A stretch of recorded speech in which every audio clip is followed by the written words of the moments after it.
Sometimes a breakthrough for the Fediverse comes from the top, an institution like the government in Germany or a big company like Meta with Threads.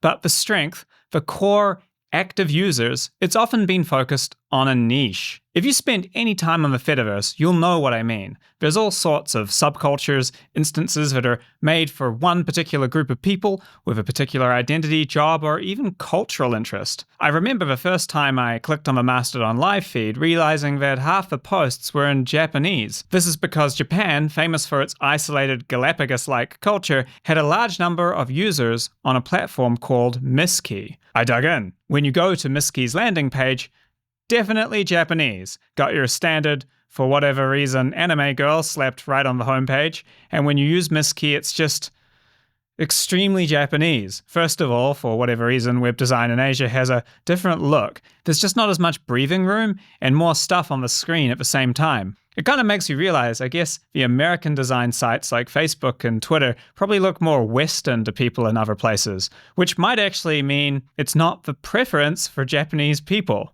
A hypothetical Japanese Facebook would probably be quite different. I doubt it would have settled on the design that they ended up with. I mean, there's not enough anime girls for one thing. The design stuff is interesting, but what Miski really brings to the table is that amazing Japanese superpower of coming at similar problems in a radically different way. Miski is like a hybrid of GitHub and Mastodon. Users have profiles, but underneath are all these different tabs. You can see the attributes of ways they have interacted with people and achievements, not just their posts and replies, but files and scores and rewards received, videos, lists, custom code and pages. I think it's really cool. This stuff is really interesting because it's a real source of innovation and I hope represents the start of a Cambrian explosion caused by the collapse of the walled gardens. Who says the next Facebook has to come out of Silicon Valley, right?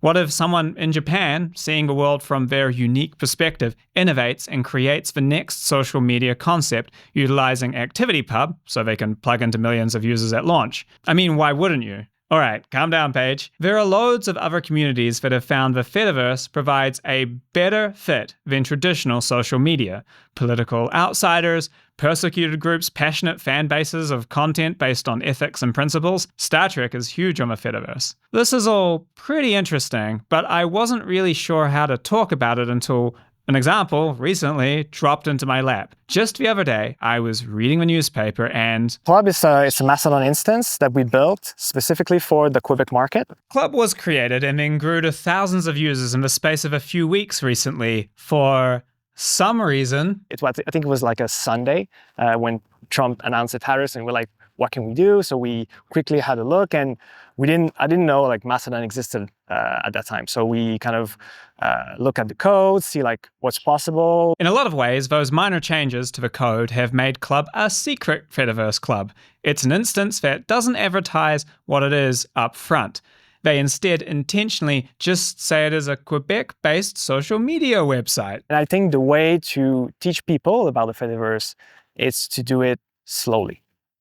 If you try to show them like the whole thing and that like the federation between servers and that you can follow someone on another system, another platform, you're going to lose everyone at that point. But if you do it step by step, once they get into the ecosystem, then you can teach them. I think it's a better approach, and doing it this way will make the Fediverse a better place because the more people are active on the platform, the more diverse it gets, and the more attention, more developers will come and work on the different tools and stuff. It will kind of create this dynamic ecosystem. I think it can be a bit hard for the first wave of early adopters to understand that for most people, we are at the double-clicking, left-clicking, right-clicking stage of a Fediverse. It is so overwhelming to hit them with the amped-up excitement that we all have about what this awesome future could be. Qlub is managing to bring a different type of person into the Fediverse, someone who isn't super techie. I still receive hundreds of people replying, I confirm to the verify your email that we automatically send when you create your account. And some people, they reply to the emails when you get mentioned saying, thank you, blah, blah, blah. It was good seeing you last Thursday. Like, they don't understand how this whole thing works. You might be detecting that Qlub has taken off for more than just simplification, more than just a trade war. Qlub is the power of a niche. But What niche? Obviously, French is perhaps the most important thing, right? And we chose to be only Francophone right now as a way to kind of jumpstart the platform. And it's like a message that we wanted to send. We will obviously open it to Anglophones at some point.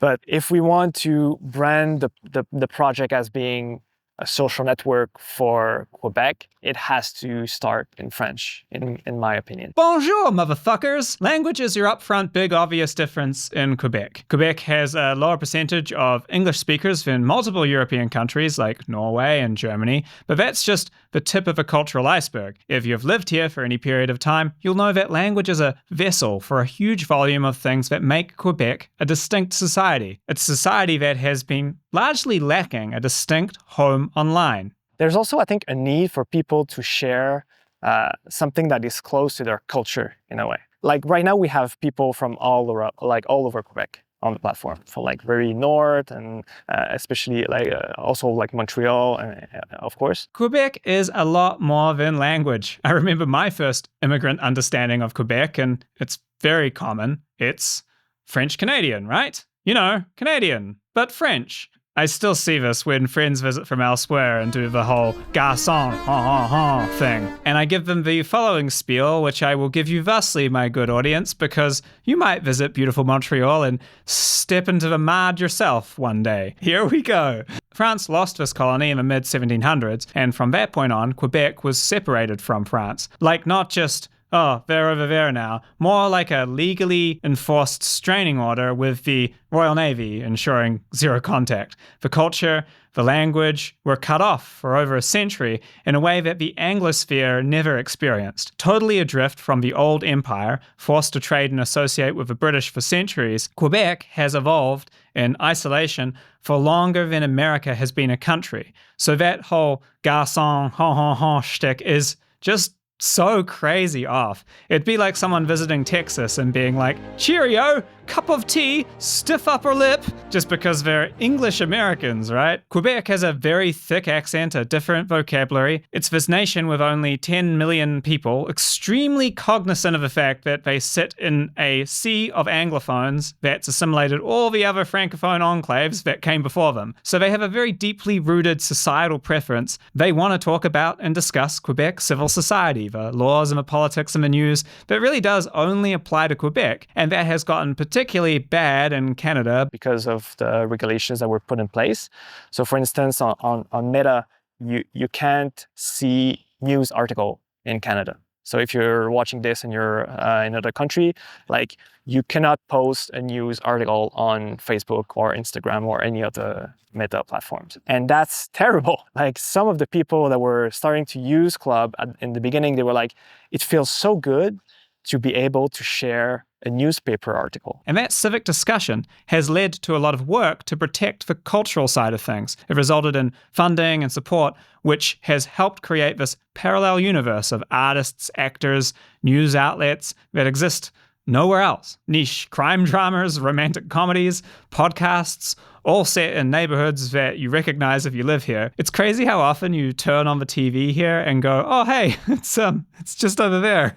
The public here direct the government to pour massive amounts of money into very popular local content, and then, unlike the rest of Canada, they actually watch it. What this means is, even if magic future AI totally removed the language barrier, if they signed into Mastodon.Social, memes about American sitcoms or discussions of American stories, for so many people they'd be like, what is this? In many ways, the traditional monolithic social media websites need their algorithms to work in Quebec because if they just served up generally interesting things without profiling the user, it's just not going to work. Obviously, Qlub is federated with all the different instances, and sometimes people share articles they find like somewhere else or on other instances and stuff. And people on Qlub, the ones that they don't understand how it works, they're like, why is there an article in English on the platform? People from outside of Quebec, they don't know this, but there are some people here that don't speak English at all. Qlub is illustrating this interesting upside of a large server that exists in a niche. If I joined the current large French language server, 95% of the other users on the server will be sharing news about global affairs and protests in Paris and celebrities and singers and music, which the language would be right, but who are these people? Who is this guy? But when they join a server that is in Quebec, about Quebec, suddenly this whole thing solves itself without an algorithm being required. The instance is default tuned to have lots of stuff about the Habs and the CAC's attempt at a troisième langue. Memes, sur Laval. Débat la raison pourquoi l'anglophone ne parle pas en français. Sometimes when we talk about the algorithmic solutions to the Fediverse, we talk about letting people have a choice over what they're saying. The choice of server is the broadest default filter that we apply. So it's not that joining a big instance is getting it wrong, but it's not optimal. I feel like when you go into like bigger instances like Mastodon.Social, for instance, it's full of information from all over the world. And I think for Mastodon, most people, they want that, right? But to come from Facebook, which has like algorithms that pushes you content that is culturally relevant in a way, to go into this big instance that with content from all over the world, it can be a bit disconcerting in a way. Having like very local instance with Qlub, they're really inclined to share stuff, and they understand that this is for people in Quebec. Qlub is illustrating an interesting phenomenon of what type of server makes a Fediverse work best, and I think the answer is a certain type of niche. It has to be a niche that is large enough to be the principle to broadly categorize your life. Perhaps the best question to ask is, what are you? Is there a thing that you share with a group of people which defines you more than anything else? There are lots of things which are viable candidates. One that a lot of people define themselves by is their work. So you see these servers focused on jobs that are particularly intense and maybe natively online, such as game development. A lot of game developers really live and breathe that job for years at a time, and it can be a primary identity for them. But sometimes once it gets too broad, it stops working. Obviously, a much larger group of people intensely care and define themselves as parents. But, parents.social probably wouldn't work. It's a period of time with peak interest, and being a parent in one place is so different to being a parent in another. Cultural content with cult-like followings and extra meaningful value are another obvious place. Star Trek being a good example of something which is big in the Fediverse. It's not just because Star Trek is pop culture, it also has this element of ethical principles and humanism that kind of pushes it into being a candidate for a bigger lifestyle thing than you'd probably expect. But there's other things which groups of people are really into, and I don't think that they would reach that level. So for example, I don't think it'd be easy to build a Mastodon server around being fans of the Kardashians, even though a lot of people are really into those people in that show. I'm sure there's a subculture around it. It's just not something that makes sense for a niche instance identity. Although, honestly, it takes all sorts these days, and who knows? I do fucking love Star Trek. One very important niche is having a strong identity that makes you part of a minority in a mainstream society. You'd have to be living under a rock to not notice how many people with different identities, preferences, orientations exist on the Fediverse. The Fediverse makes it possible to connect and share in a common culture and support each other and defend each other against a world that remains as hostile as ever, unfortunately. So what does this mean if you're not in one of those niches? Is your Fediverse experience just always gonna struggle? No, I don't think so.